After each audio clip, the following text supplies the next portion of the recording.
পাকিস্তানের করাচি বন্দর থেকে কন্টেইনার পণ্য নিয়ে দ্বিতীয়বারের মতো চট্টগ্রাম বন্দরে বহির্নোঙর পৌঁছেছে এমভি ইউয়ান জিয়াং ফাং জং নামের একটি কন্টেইনার বোঝাই জাহাজ।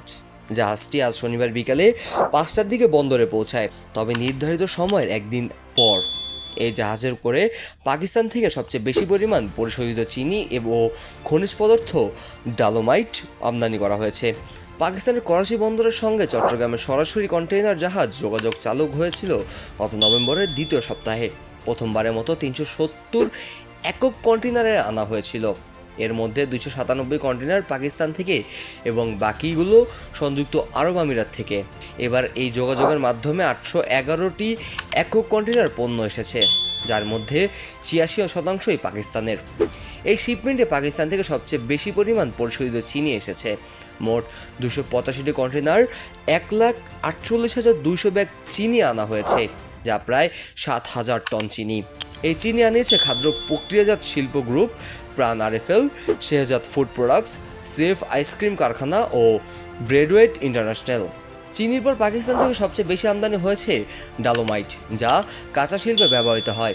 171 কন্টেইনারে এই কাঁচামাল এনেছে নাসির ফ্লোর গ্লাস ও আকিজ গ্লাস ইন্ডাস্ট্রিজ।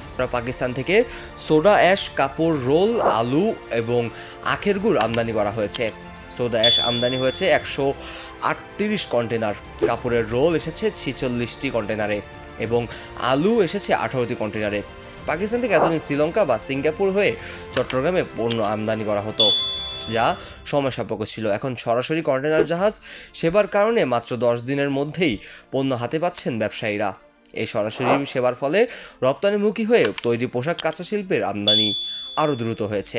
এমভি ইয়ান জিয়ান ফা ঝং জাহাজটির স্থানীয় প্রতিনিধি কর্ণফুলী লিমিটেডের সহযোগী প্রতিষ্ঠান রিজনেস লাইন্স লিমিটেড। কর্ণফুলী লিমিটেডের নির্বাহী পরিচালক আনিস উদ্দৌলা বলেন, সরাসরি জাহাজ সেবায় রপ্তানিমুখী শিল্প খাতগুলো দ্রুত কাঁচামাল পাচ্ছে, যা তাদের উৎপাদন কার্যক্রম সহায়ক হচ্ছে। এভাবে সরাসরি জাহাজ সেবা চালু থাকলে ভবিষ্যতে বাংলাদেশের রপ্তানি কার্যক্রম আরও দ্রুত ও সাশ্রয়ী হবে।